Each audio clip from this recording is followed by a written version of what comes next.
evening and welcome to this evening's edition of Roundtable Talk. As you may have noticed in our promotion, we are going to continue the conversation in respect of COVID-19 vaccines. St. Vincent and the Grenadines has started its vaccination and immunization program. And this evening we have three persons in the studio with me, none other than Dr. JERROL Thompson, our resident advisor. Of course, he's advisor to the SVG COVID Task Force, and he's also an infectious diseases specialist. We also have with us Dr. Malcolm Grant, and he's the district medical officer in the Southern Grenadines. And we have not a medical doctor, but a historian in Dr. Gary Michael Dennie, who is also a professor of history at St. Mary's College in Maryland. And of course, he has his own non-medical perception and view on this topic. Welcome, gentlemen. I guess I am the rose among all three thorns this evening. Great to have you. Absolutely. I'm going to begin the conversation by asking you, Doc, to give us an overview of all the vaccines that are currently on the market. Yes. I think persons should understand that there's been over 178 initiatives being developed around the world, around the globe. And really, out of that, there has only been something of a handful that have emerged. You would find that some of the big names in vaccines haven't come forward and made it. Sanofi in France, Merck, Roche, a lot of their initiatives have failed. So the ones that have really come forward and made it to that final stage, you heard of Pfizer BioNTech. It's a combination of an American company with that of a German company, BioNTech, and they've collaborated. Moderna, another US company, and then a very interesting collaboration, Oxford University, that developed a very unique vaccine methodology, and they've teamed up with AstraZeneca, a Swedish European company. Then there's the Sputnik vaccine, which was developed by the Gamma COVID group out of Russia, and that has a similar type of platform to that of the Oxford AstraZeneca. Then Johnson & Johnson. Strangely enough, very similar to the Oxford University, the Sputnik, and Johnson & Johnson is the largest pharmaceutical company in the world. There's been some other initiatives out of China, and we don't know too much about them. There's another smaller group out of India, and then there's Novatech, which is another American company which developed a vaccine trend. So, contrary to many opinions, I had expected about 30 vaccines to be emerging. And in truth, what has emerged is just a handful, about 10 or 12. The ones that are more available to us are, you could say, the Pfizer, the Moderna, the Oxford University, the Sputnik, and the Johnson & Johnson. But so far, because of certain features of storage, because of the freezing temperatures that the Pfizer vaccine has to be stored under and transported under, it is a difficult vaccine to kind of operate with. Similarly, the Moderna utilizes a minus 20 degrees. And so the Oxford University AstraZeneca vaccine can be stored in an ordinary refrigerator. The Sputnik, we've had a certain supply of that, small supply, and expect a little bit more supply. So these are the two main vaccines that are going to be available to St. Vincent and the Grenadines, and by and large, the Caribbean. And the Oxford University seems also to be the major component of the COVAX vaccination system that was developed by the World Health Organization and should be available to much poorer countries in and around the world. Thank you. We'll get back to that and do some comparisons with vaccines later down. But I want to get in Dr. Grant at this moment. Doc, I know you have been involved in the vaccination process in your jurisdiction. What has been the experience so far? And can you tell us about at least 3 of the popular misconceptions and myths that you have encountered in administering the vaccine so far. First of all, Teresa, thanks for having me on. Yeah, I work in Union Island, which is the southernmost Grenadine Island. And we've had a reasonable response, not over the top. We have vaccinated just under 100 people up to now in 3 separate sessions. And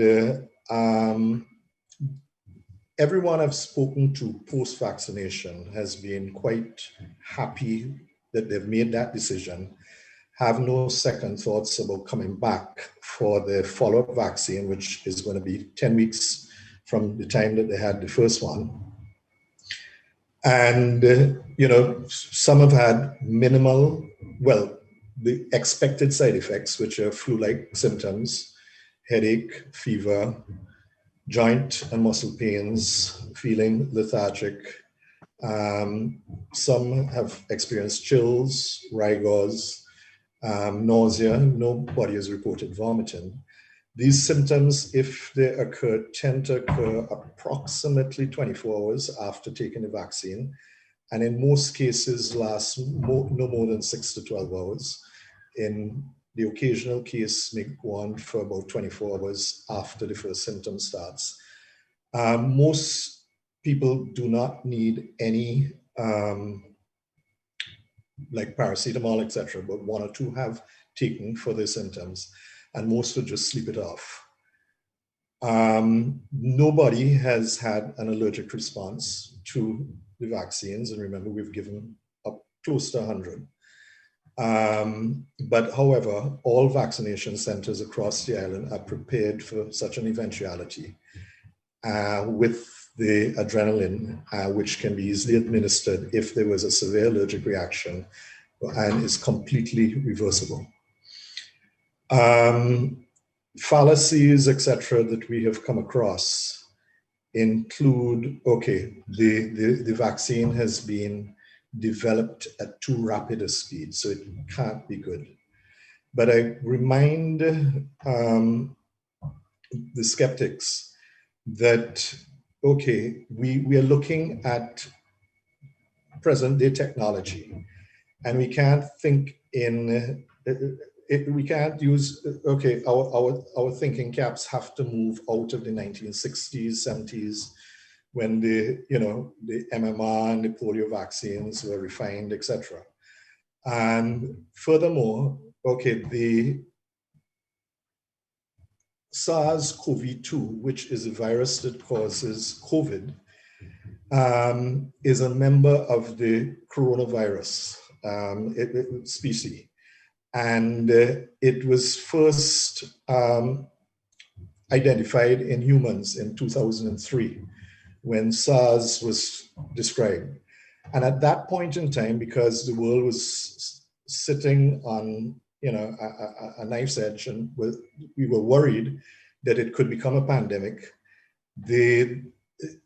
things were put in motion to develop a vaccine. So actually vaccines were at the second phase of development. And there were 7 vaccine candidates that were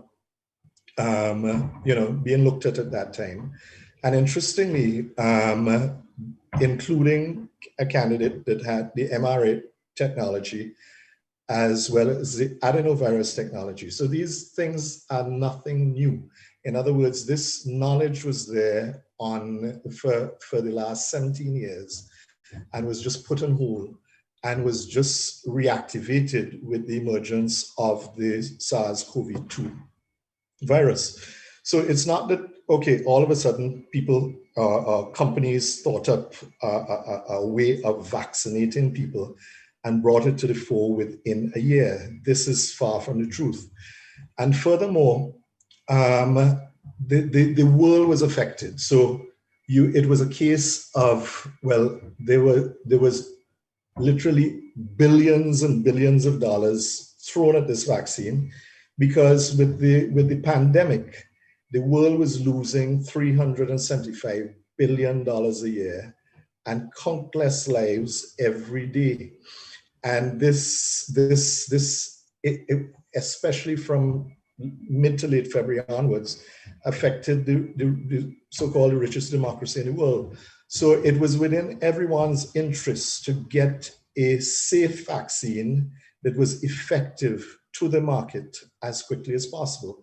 So you had a mega collaboration, a collaboration that has never been seen before among scientists from all over the world who came together, shared knowledge, shared experience, and we had candidates to try the vaccine on because we were in the middle of a pandemic.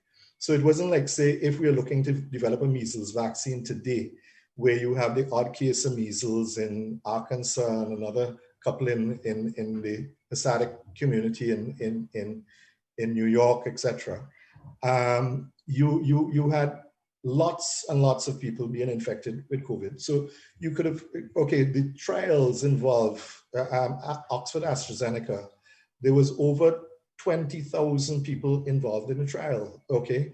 So, you know, this impression that it was, you know, from start to finish, we achieved such within a year, and that's quite worrisome, is not quite what it's made out to be.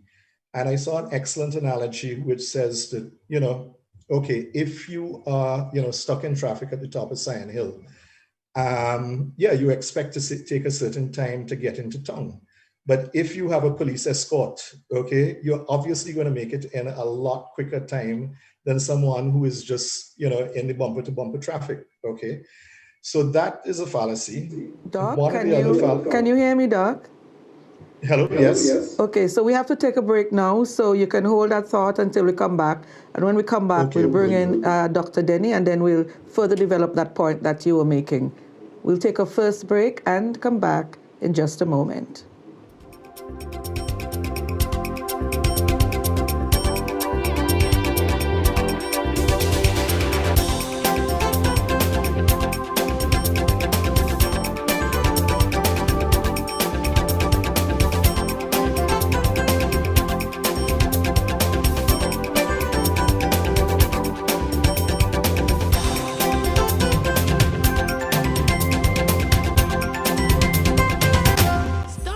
Of viral infections, including the flu and COVID-19, by practicing proper hand washing. Follow these simple steps. Remove all jewelry before washing hands. Wet hands using running water.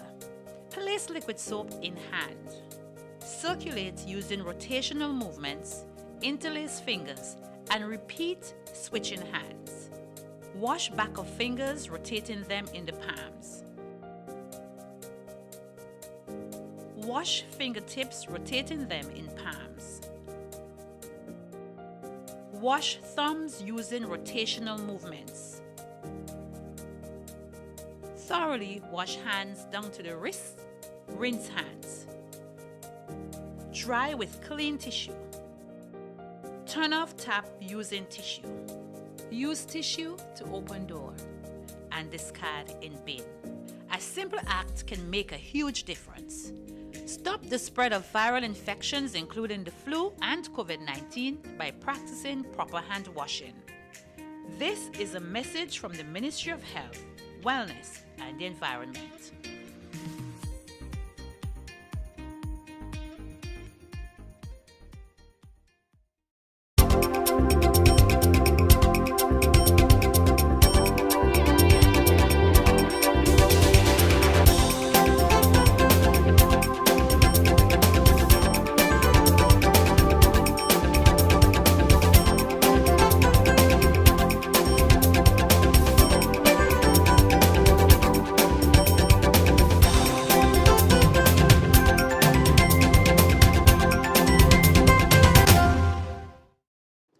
Welcome back. I'd like to bring in our historian and social scientist.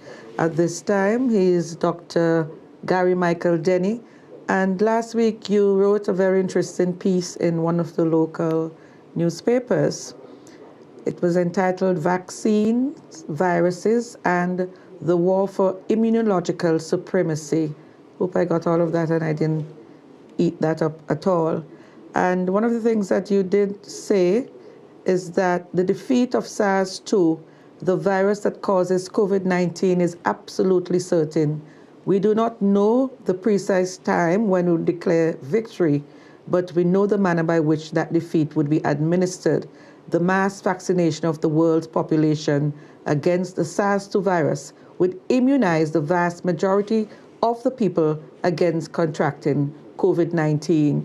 How optimistic are you that this is going to happen, and why you have that sort of optimism? Well, there are two things that we can note. And if I may refer back to some of the points made by Dr. Thompson and Dr. Grant, which can be combined as what you might call the scientific integrity of the process through which these vaccines have been produced. Okay, and that is absolutely fundamental. That as Dr. Thompson noted, there might have been maybe 178 plus candidates, yet only 6 or 7 have emerged in the final round. There's a reason for that. That at every step of the way, if you fail the scientific process through which the vaccine demonstrates efficacy, and safety, you get eliminated. So the only vaccines that actually arrive at the end of the production point are those which have gone through the most rigorous scientific process to determine their value. In fact, vaccines go through a much more rigorous examination than therapeutic drugs, because you're putting a vaccine into someone who's healthy, whereas you're putting a drug into someone who's sick.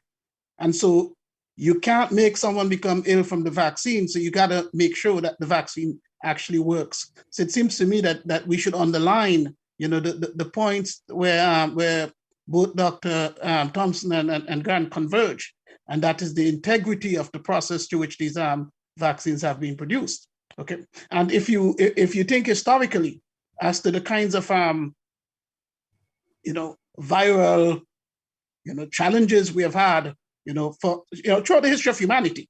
I mean, human beings and vaccines co-evolved together, and viruses, and so in that instance, we have had to find means to survive these assaults. In St. Vincent in the 1960s and 70s, we had problems with polio. Of course, we had problems with mumps, problems with measles. There's all these different problems. If you look at the longevity rates for Vincentians in the 1950s, it's probably something in the region of 61 years old. If you look at our longevity rates today, it's probably about 74. The most important reason for that is mass vaccination, which has eliminated childhood diseases in a way that have allowed our young people to grow older and to survive, and therefore change the longevity rates of Vincentians, and of course, for that matter, for the rest of the world. So it is in that vein of understanding that throughout the history of humanity, and particularly over the last 200 years, when we learn how to scientifically produce vaccines, and we have perfected the process, so that today we are obviously far superior than we have ever been. The point was made that in the 1960s we may have taken 10 years. In the this is 2021, and in 2021 we have a far greater knowledge base, a far greater scientific architectural construction from which we can produce the knowledge that allow us to have confidence in how we go about producing these vaccines. So it seems to me that we have two things that should give us confidence. We have the history of previous diseases which we have defeated by using mass vaccinations, and we also have that confidence in our scientific capabilities today, which are greater than they've ever been before, which can allow us to confront these viruses with the range of vaccines that if we were living in the 1960s, we probably just many more people would have died. So those are the two things I think that we can have some confidence in. That we have a history which tells us that vaccines work, and we are living in a current moment where our scientific capabilities are greater than they've ever been before. And indeed, if we look at Israel today, where Israel has vaccinated about half of its population, Israel has no interest in killing everybody in Israel. In fact, they have a very, very strong desire to live. If we look at the kinds of, military capabilities which they have, exercised to keep Israel alive. We look at the United States, where today a new vaccine has been approved, the Johnson & Johnson, one shot. And all of the vaccines have the same, ability, prevent you from getting a tube down your throat, preventing you from dying. These are things which, we have to be very happy about. So the progress, in the instance of the coronaviruses, as Dr. Grant noted, it's really almost like 20 years since we have been working on coronaviruses.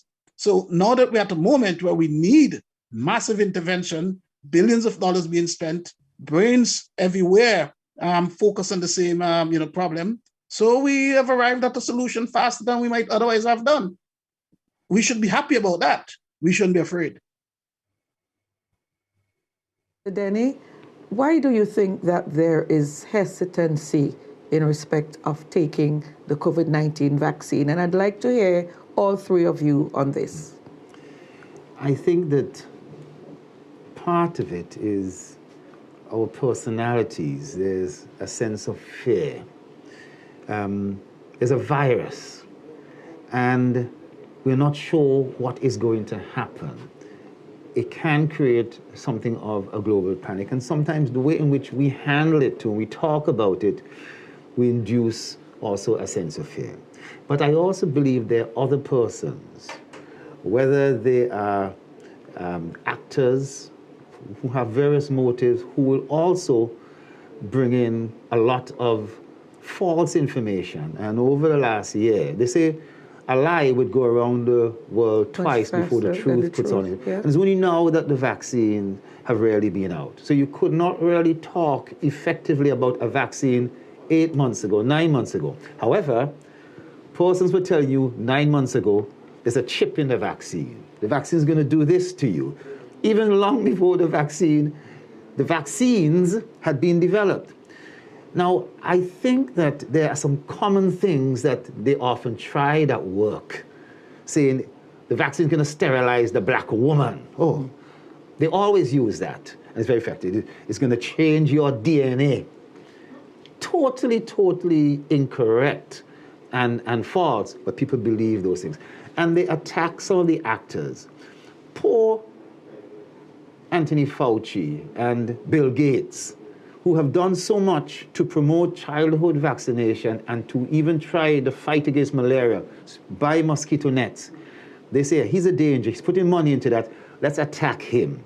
And they would say that he's trying to destroy the world or so forth. So the whole series of things that when people receive a video and it has about 8 or 9 things in it, the list builds up. That's often difficult to rebut, and persons read those things and it induces the hesitancy. Okay, Dr. Grant? Vaccine hesitancy is nothing new. From the introduction of the smallpox vaccine in the late 1800s, there was vaccine hesitancy because there were skeptics who spread negative stories re the vaccine. For example, in Canada, one of the primary skeptics out of Montreal, he was spreading negative views while he secretly went and took the vaccine. And it was, the press outed him. And after that, people realized what a fraud he was, okay? And with social media and WhatsApp, etc., these lies and the misinformation become a lot easier to propagate. And, they're literally tripping over each other.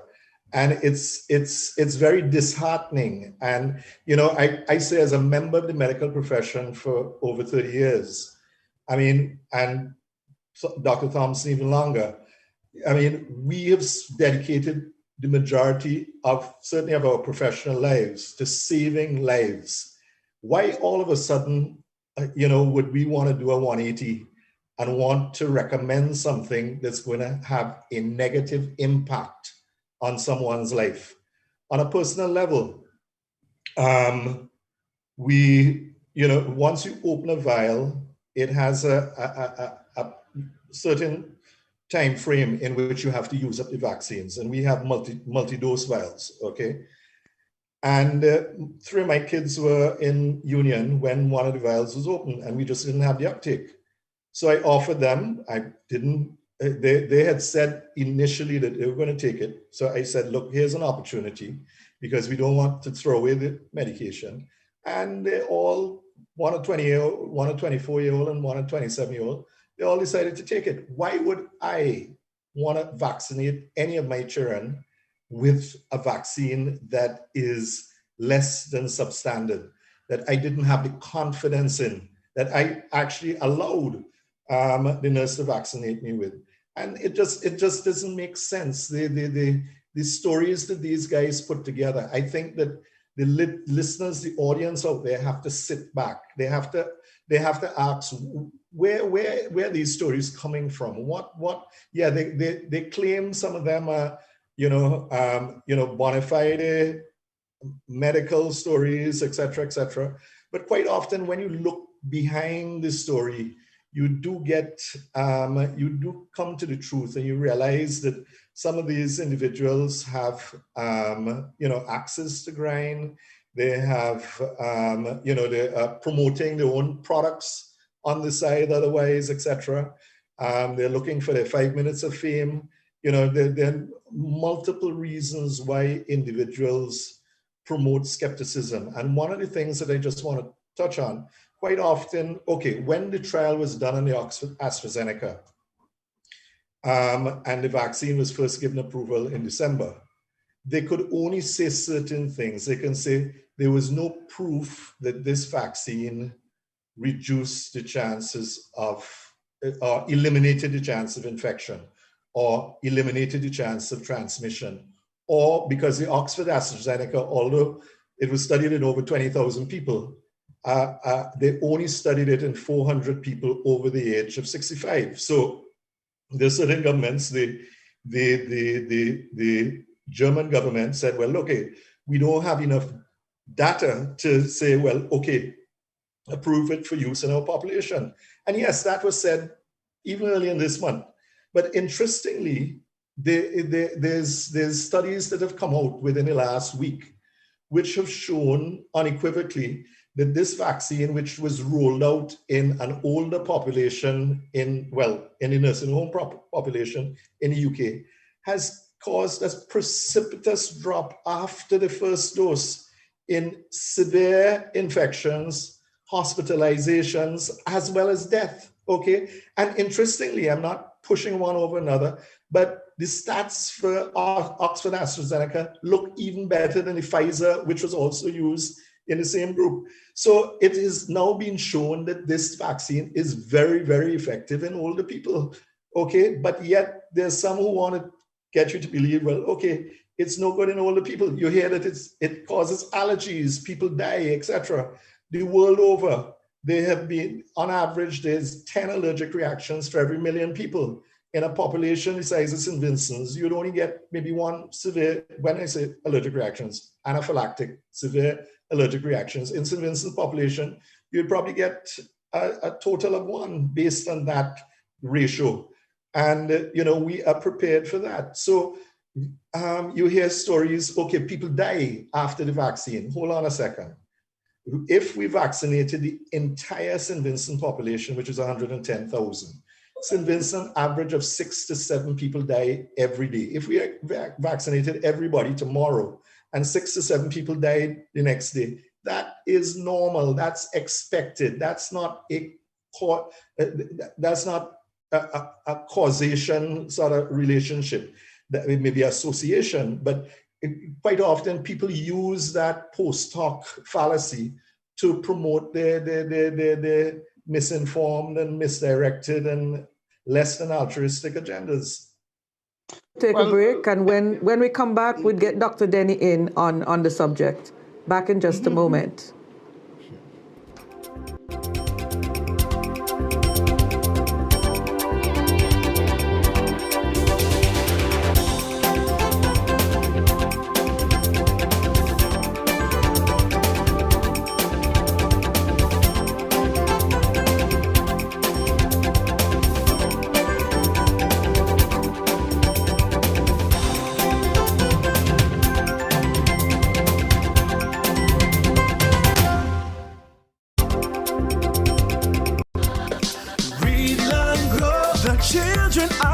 future, help them read, learn, grow. Only reading is the key, so help them read, learn, grow. Let's show them how much fun it is to read, learn, grow. So parents, you play your part.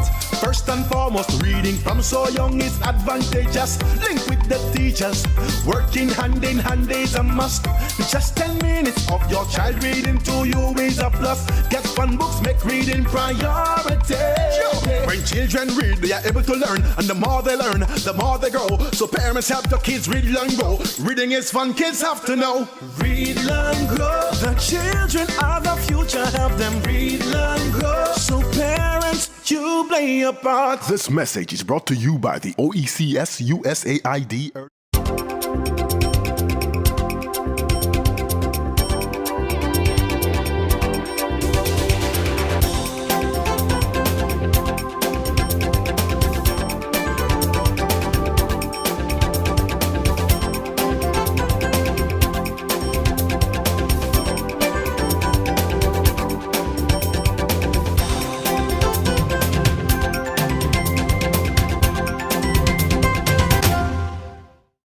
Welcome back. Just before the break, we were getting Dr. Grant's take on the whole issue of vaccine hesitancy, and we'll invite now Dr. Michael to give his take on the question of vaccine hesitancy. Well, I do agree with Dr. Grant that the fact that a coincidental relationship is not a causational relationship. You know, the fact that, you know, we have a vehicle that crashes in Kingstown at 4 o'clock and a glass falls out of your hand in your house at 4 o'clock, they happen at the same time, but they are utterly unrelated. And so this idea that if someone dies and the vaccine has been taken, that somehow there's a cause and effect relationship, there has not been a single instance of cause and effect relationship between taking a vaccine and someone dying. But it is absolutely the case that some of the fraudsters would use these kinds of coincidence to you know,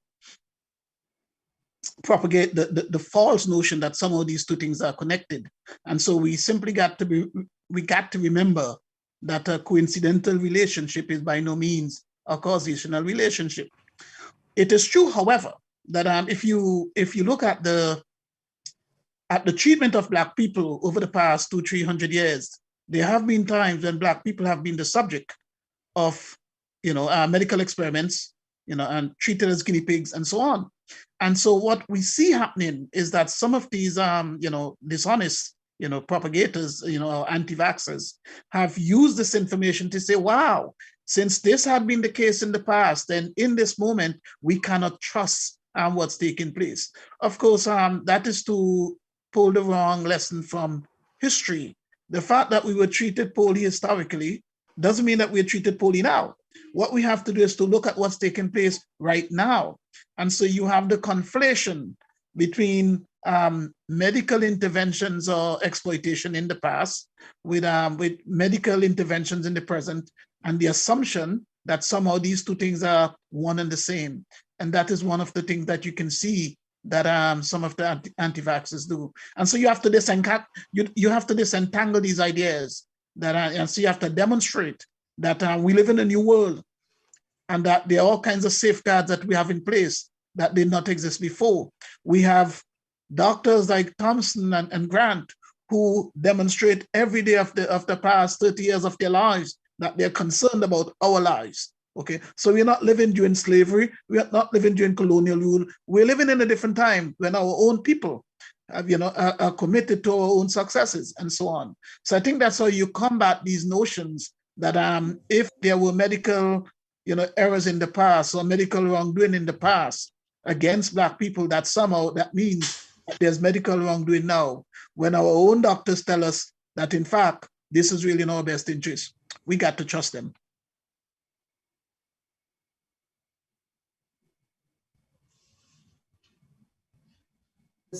Expressed a short while ago, so I think I won't even bother to respond to that because you handled that.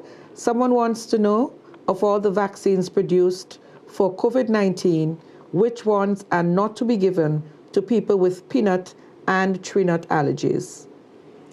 You know, let me say that in the past, some vaccines would have utilized those, but I think a lot of care has been made to avoid some of those products that might have those allergies. I won't mention allergies to eggs, allergies to a number of other products. And the sort of ingredients that you've seen in some of these newer products, the ones who've passed now that finish line, there's no problem with respect to peanut allergies, egg allergies, and so forth. In the case of the Pfizer and the Moderna, they are the two products that have had more of an instance of or incidence with respect to anaphylactic reactions.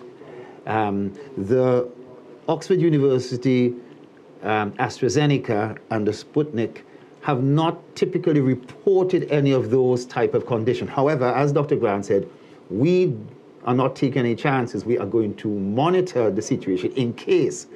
But during their studies, they have not been reported any of those things. Now, what's important, and I think that he made the point, is that since those studies come out of Scotland, we now have real-world data.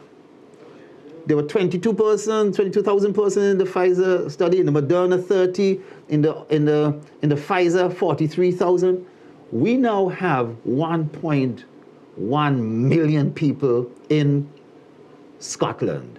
We have almost 9 million in England and in Israel. And they've taught us a lot with respect to the efficacy even after one dose. And a very important thing we couldn't say at an earlier show with you, the reduction in transmissibility of the coronavirus to somebody else. These are significant, and I think that is really important in this regard. Where real-world data with much larger figures, no longer a study, because the law says we must keep the data on vaccination around the world, and we'll be able to utilize this information to now make some additional judgment as regards how vaccination and immunization is going.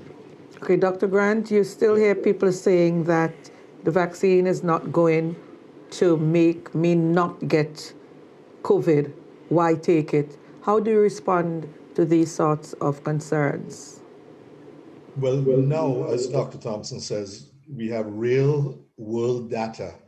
I think up to yesterday, something like 200 million people across the world have been vaccinated. And it is shown that, okay, worst case scenarios are basically not heard of any longer once you're vaccinated. And as early as a couple of weeks after the first dose of even the Oxford, well, the one that we use, the Oxford predominantly use, the Oxford AstraZeneca. Okay, yes, there's certain, we have the variants, the South African variant, the Brazilian variant, the Kent variant out of the UK. The Oxford AstraZeneca is pretty good against the Kent variant. The South African variant, it reduces the incidence of mild infection by only 10%, but it reduces the incidence of severe infection, hospitalization, and death by still 100%.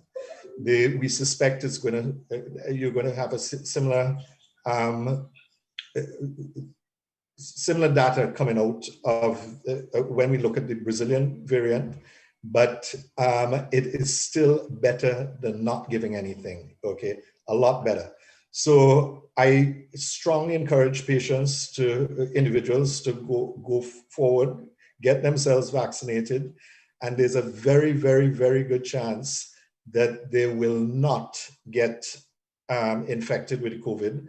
I just want to make another point. Some people say, well, okay, the vaccine is only 70 to 80% effective. Interestingly, the first vaccine developed to treat polio, the Sabin vaccine, was only 70 to 80% effective, and it eliminated polio for the most part from the world, and people who took it did not get polio. So, you know, we have a very good product on hand. We should take advantage of that fact. We should, and let's put it this way, getting the vaccine, the side effects that you would get from it are very minimal compared to what you can get from contracting the COVID. And there's studies that show that even in people who have asymptomatic COVID, while they may have no symptoms, when their hearts are checked, their lungs are checked, they may still see effects. Clinically, you may still see effects of the COVID on these organ systems. So it's not that you're asymptomatic and you've gotten away scotch-free. Quite often, you still pay a price by even getting asymptomatic infections. So there's no doubt in my mind, and I think in most clinicians who have reviewed the data in their minds respectively, that the Oxford AstraZeneca COVID vaccine that we have available and at our disposal in St. Vincent is a very good product, which would reduce the chances of infection across the board and definitely prevent severe infections, hospitalizations, and death. All right, I see Dr. Alwyn Leacock, of course, a Vincentian doctor who resides in the UK, I think. He's saying here that 18 million vaccinated to date in the UK, and I have not heard of any deaths due to the vaccine. So there you go. And someone was asking if they will need to take the vaccine on an annual basis. I don't think so. Right now, it's too early to say. I think that the studies have shown that the level of immunity that's created by the vaccine, this vaccine should last many years. But I think we will be hard-pressed to say definitively, how many years it will last for.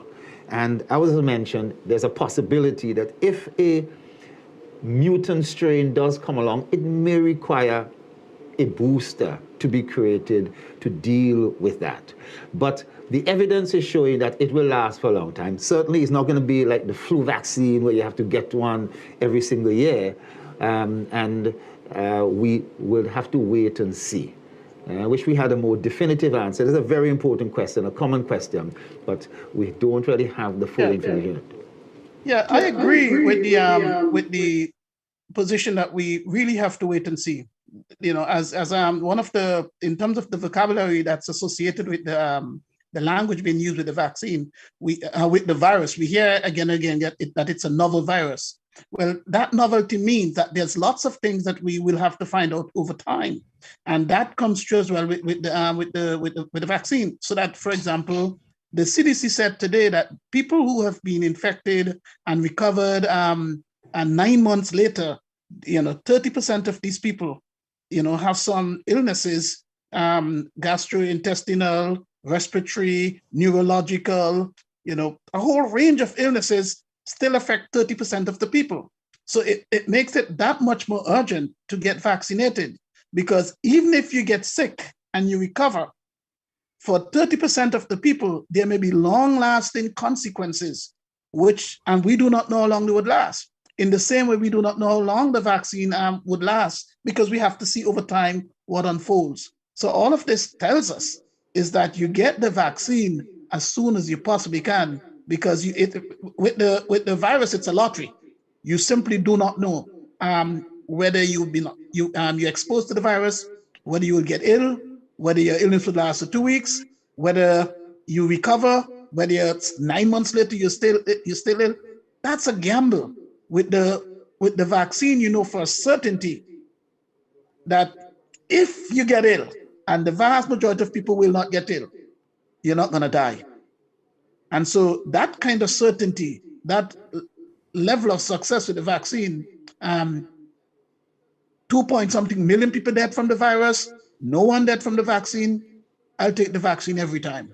Okay, so we're about to take our final break, but just to take note, we'll take you when we come back, that Dr. Leacock is also saying that the sooner you are vaccinated, the less chance of mutant strains coming along. We'll talk some more about that when we come back.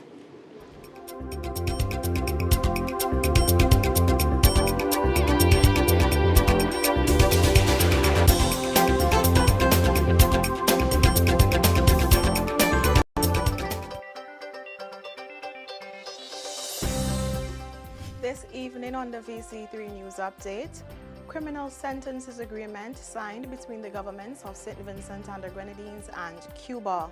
Mental Health Rehabilitation Center has facilitated a program to train new recruits of the Royal St. Vincent and the Grenadines Police Force. And St. Vincent and the Grenadines to conduct a survey to measure unpaid care work. Join us at 7 p.m. for these stories and more on the VC3 News Update. Fire and dice.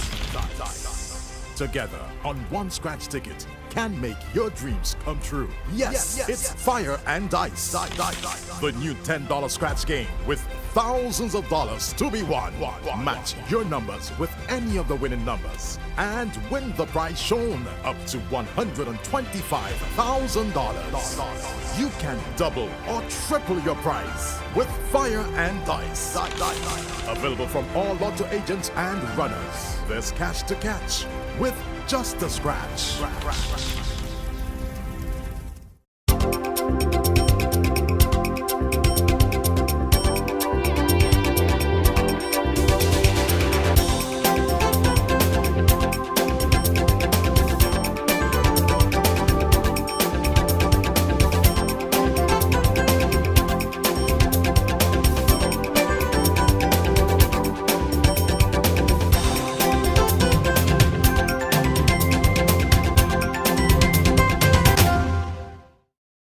Welcome back. Just before we took the break, we were talking about the importance of taking the vaccine early.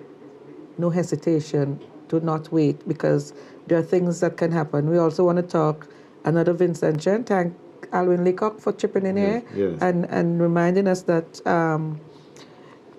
some people cannot even return to work after contracting COVID-19.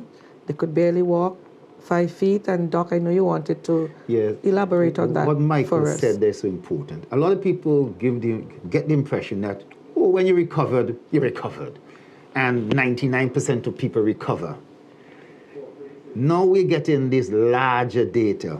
We're also realizing that, yes, the virus is initially infecting the back of your throat and your nose, which has these receptors. But when it gets into your immune and your bloodstream, there are far greater concentrations of these receptors in your heart, in your blood vessels, in your kidneys, in your pancreas and your intestine.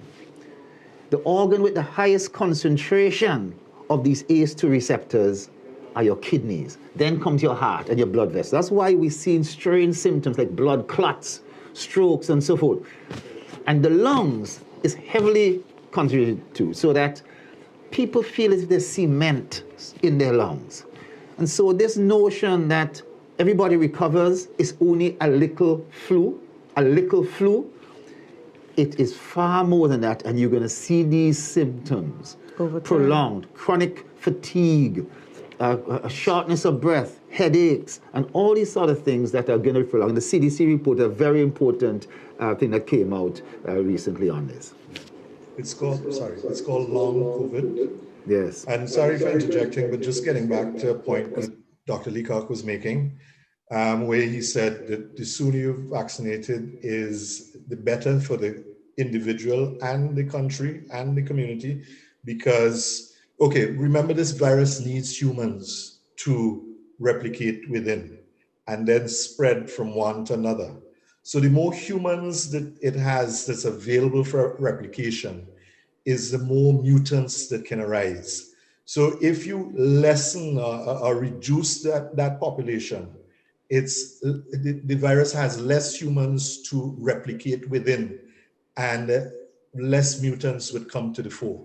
So the delay in uptake of the vaccine is also consequential. And it's better late than never, but if the earlier we can do it and get the ball rolling, the better for all of us within the community. Okay, there's a question. What are the projections? If at least 70% of the world population gets vaccinated, how long will we have to continue wearing masks? I would say that it will signal a discussion with respect to ending that particular process. I think in many cases it will still continue for a while. But really, if we are supposed to get back to some semblance of normalcy, right? If we are to be able to attend funerals again, if we are to be able to have weddings again, I can't remember anybody having a wedding these days, you know what I mean? Or if we're to have church and gatherings and carnival, or to be able to travel around the world, we really have to at least reach that stage of 70%. But guess what? We're not going to stop there. After 70%, we have to go to 80%, 85%, 86%, and bit by bit, I think we'll also convince many of those who are the hard skeptics, even some of the anti-vaxxers. The gentleman who was talking about it, who had secretly taken the vaccine. We will see some of those coming forward as well. I remember when they gave out the light bulbs. Hey, some persons that took them, but they didn't want to publicize they'd taken them. So that was interesting. Yeah, the answer, the way I would answer the question, I would say once we have arrived at herd immunity, then of course our lives would return to normal. And we would know that because our doctors would be able to say, okay, the number of persons being ill has collapsed precipitously. And you know, as mentioned earlier, the capacity of the virus to replicate and therefore mutate, this would also collapse, you know, in a massive fashion. The precise number may differ from one place to another, and so on. Because, you know, St. Vincent, we have a population of just over 100,000 people. In the United States, it's, you know, 300 million people. So here you may need maybe 80% or 85% of the population to be vaccinated to arrive at herd immunity. But that's what you really need. A case where the number of people are vaccinated in such a significant, quantity that the virus is squeezed out. It just can't replicate as efficiently, and that's how we are all protected. We're still collecting data, okay? But just remember, the reason why a vaccinated person is encouraged and to wear a mask is not for the vaccinated, it's for the vulnerable in the society who have not been vaccinated. Those, even the anti-vaxxers who have not taken their vaccines, we are protecting them, okay? But interestingly, I saw some information within the last 24 hours, which they're now looking, even those who are vaccinated, who may have a little virus in their nostrils, they're now looking at what they call the viral loads of those individuals. And they're saying that the viral loads are a lot less than those that are not vaccinated. So those individuals would be less likely to be infectious. This is relatively new. So it's a very, very, very good chance within the next, as more information comes to the fore, within the next, I would say 6 months or so, we would know whether or not individuals who are vaccinated still have to wear masks, because there may be even one or two, the odd one who may be still carrying the virus.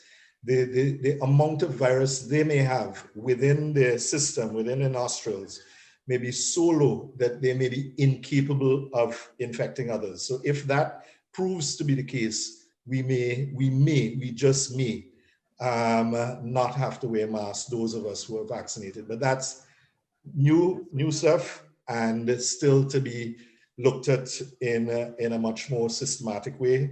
And, but hopefully within the next 6 months, that information should be,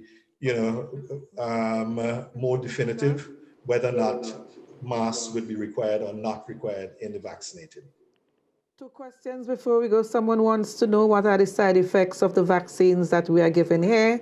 And someone is also saying whether or not the process of creating the vaccine started 10 years ago, it is still referred to as new technology, maybe for some, if not all.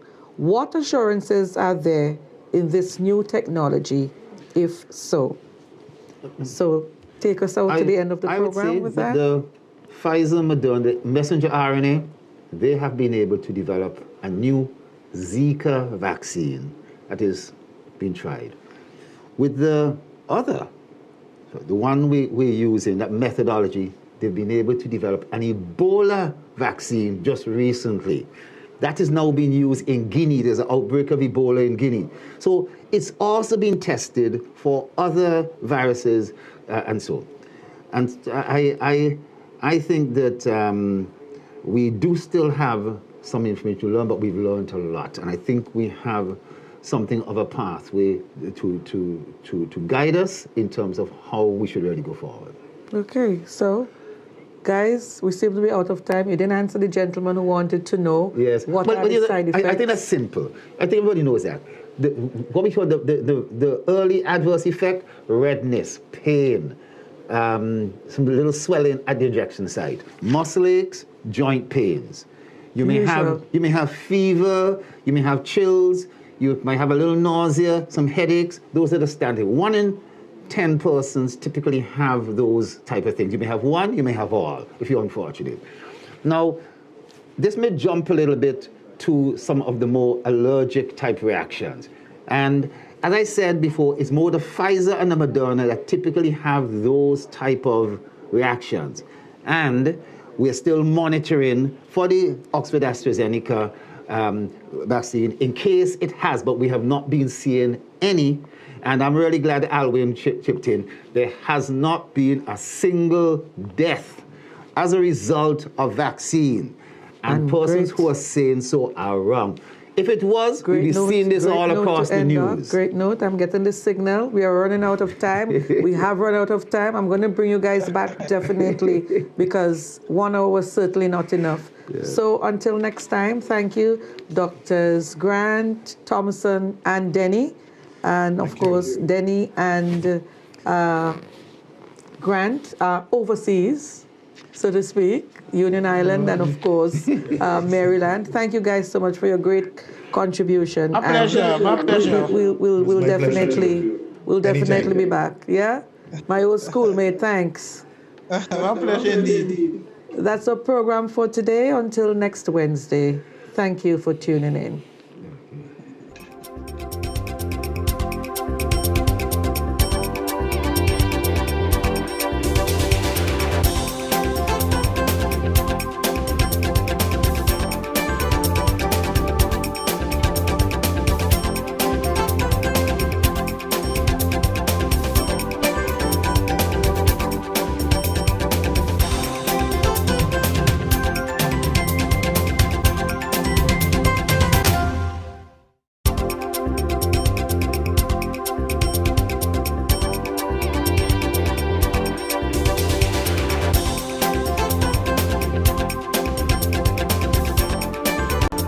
My name is Luke King.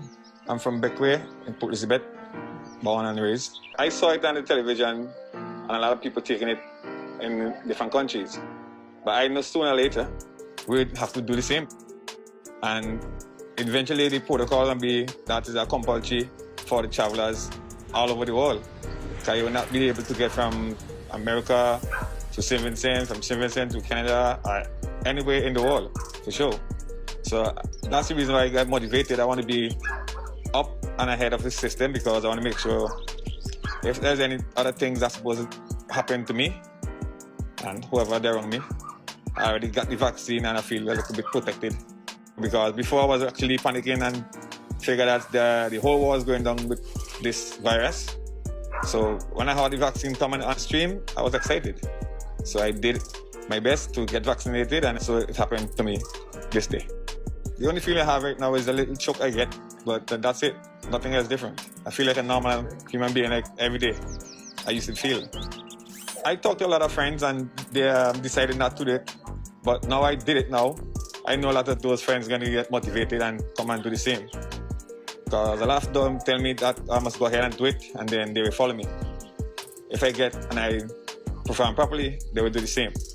So I urge all the people out there who are afraid of the vaccine. There's a regular vaccine, like when you was going to school for the first time at the age of 5, you get the same vaccine, feel the same way. Just mean it's better for your health. It's not as bad as you was told, but to be honestly, I've been through it right now and I did it and it don't feel much different to me. Besides, it's good for your health and I believe in it.